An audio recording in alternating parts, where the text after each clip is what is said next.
Organisasi yang kelima adalah Nahdlatul Ulama, disingkat NU ini ya. NU berdiri di Surabaya pada tanggal 31 Januari 1926. Nah, Anda bisa melihat antara Muhammadiyah dan Nahdlatul Ulama ini lebih dulu mana berdirinya. Nah, Nahdlatul Ulama atau NU ini didirikan di Surabaya 31 Januari 1926, didirikan oleh Kiai Haji Hasyim Asy'ari, Kiai Haji Abdullah Wahab Asbullah, Kiai Haji Bisri Samsuri, Kiai Haji Mas Alwi, dan Kiai Haji Ridwan. Dan yang terkenal adalah Hasyim Asy'ari, tapi juga tidak ketinggalan Kiai Bisri Samsuri ya. Nah, NU ini orang lebih mengatakan sebagai Islam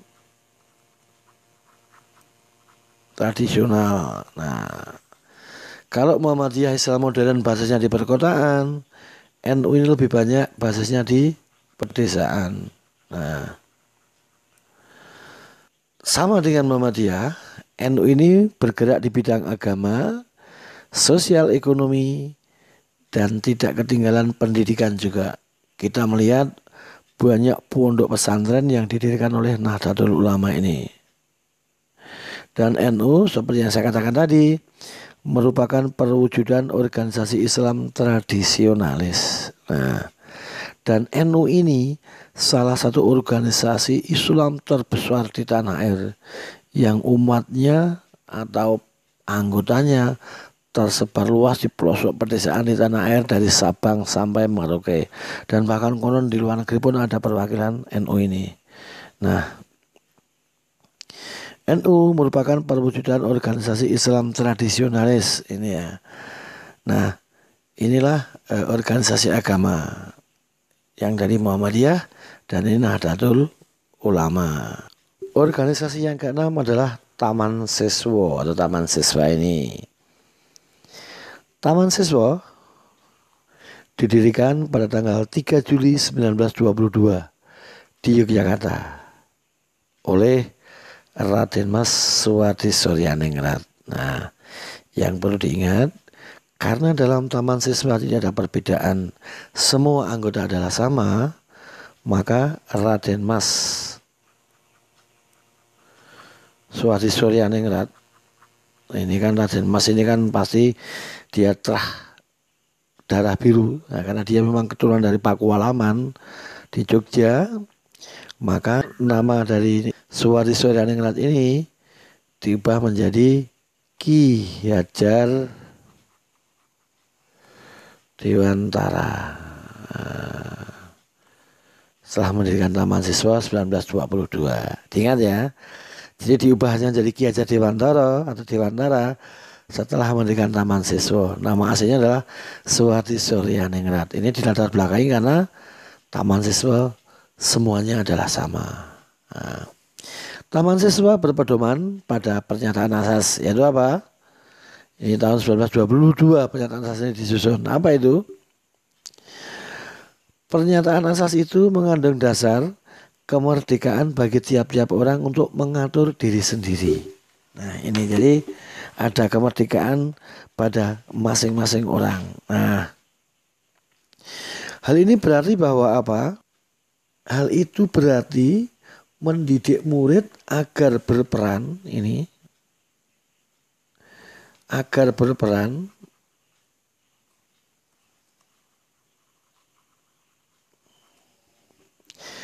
berpikir, mendidik murid agar berperan, berpikir, dan bekerja merdeka.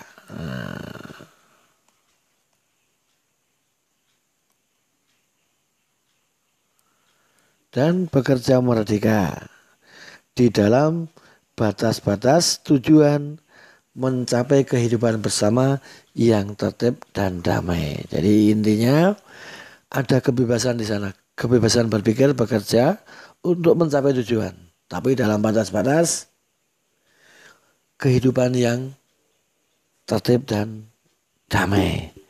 Nah, Taman Siswa ini lebih fokus pada bidang pendidikan ini ya. Nah, tahun 1922, sehingga sempat terkena undang-undang sekolah liar Belanda karena dianggap sebagai sekolah liar meskipun tidak dibubarkan, yaitu apa? Undang-undang sekolah liar atau Wilde Scholen Ordonansi tahun 1922. Jadi yang mengatur bahwa sekolah yang tidak terdaftar oleh pemerintah kolonial adalah sekolah yang liar. Taman siswa dianggap sebagai sekolah liar, namun taman siswa tidak dibubarkan. Dan sampai sekarang tetap eksis di dunia pendidikan.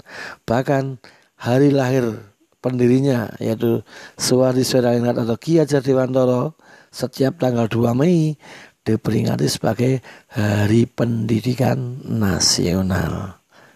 Oke, gitu ya guys. Nomor 7 adalah Perhimpunan Indonesia. Perhimpunan Indonesia ini pada mulanya bernama Indische Vereniging. Indische Vereniging ini didirikan oleh Nasir Datuk Pamuntjak, Sultan Kasayangan, dan Raden Mas Noto Suroto. Ini termasuk organisasi modern yang awal berdiri, yaitu 22 Desember 1908. Hanya beda bulan dengan Budi Utomo.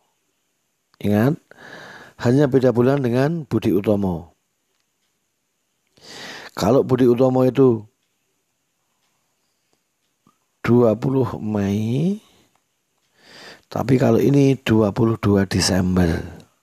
Nah, Budi Utomo didirikan di Jakarta. Kalau Perhimpunan Indonesia itu didirikan oleh para mahasiswa Indonesia yang kuliah di negeri Belanda. Maka namanya pakai nama Belanda awalnya, yaitu Indische Vereniging. Nah, seiring dengan berkembangnya semangat nasionalisme, ada perubahan nama.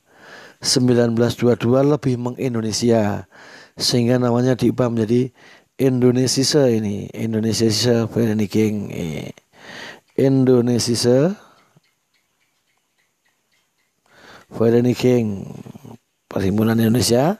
Dan 1925 lebih mengindonesia lagi, namanya 100% Indonesia menjadi Perhimpunan Indonesia. Nah, 1923 dan 1925 mereka mengeluarkan keterangan asas atau manifesto. Jadi intinya menumbuhkan semangat nasionalisme Indonesia yang lepas dari kolonialisme. Inti dari manifesto baik tahun 23 maupun tahun 1925. Namun manifesto 1925 atau keterangan asas yang tahun 1925 itu lebih tegas daripada tahun 1923. Nah, anggota Perhimpunan Indonesia yang sangat terkenal misalnya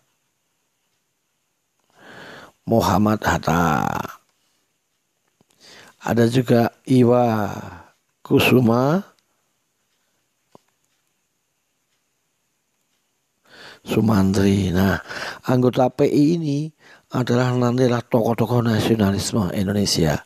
Bahkan konon Insinyur Soekarno mendirikan Partai Nasional Indonesia PNI 1927 ini konon sangat terinspirasi dari Perhimpunan Indonesia yang didirikan oleh para mahasiswa Indonesia di negeri Belanda. Berikutnya 8 Partai Nasional Indonesia atau PNI. Awalnya namanya Perserikatan Nasional Indonesia ya, kemudian menjadi PNI. Nah, PNI didirikan oleh Insinyur Soekarno pada tanggal 4 Juli 1927. Ini didirikan di Bandung. Berdiri di Bandung. Soekarno adalah mahasiswa ITB, lulusan ITB waktu itu, namanya pakai bahasa Belanda ya. Nah, PNI ini merupakan organisasi yang radikal. Bukan cukup tapi bahkan radikal. Dia bersikap non-kooperatif dengan pemerintah kolonial. Artinya apa? Tidak mau bekerja sama. Non-kooperatif itu artinya tidak bekerja sama dengan pemerintah kolonial. Tidak mau bekerja sama dengan pemerintah kolonial. Nah, asasnya adalah self help, berdikari, berdiri di atas kaki sendiri. Nah, kemudian PNI ini sering menggunakan asas Marhenisme. Dari kata Marhen ini, Pak Marhen ini konon oleh Soekarno adalah petani yang ada di Kopo, Bandung Selatan, simbol wong cilik. Jadi dia membela rakyat kecil. Nah, ini PNI. Nah, dirikan 1927.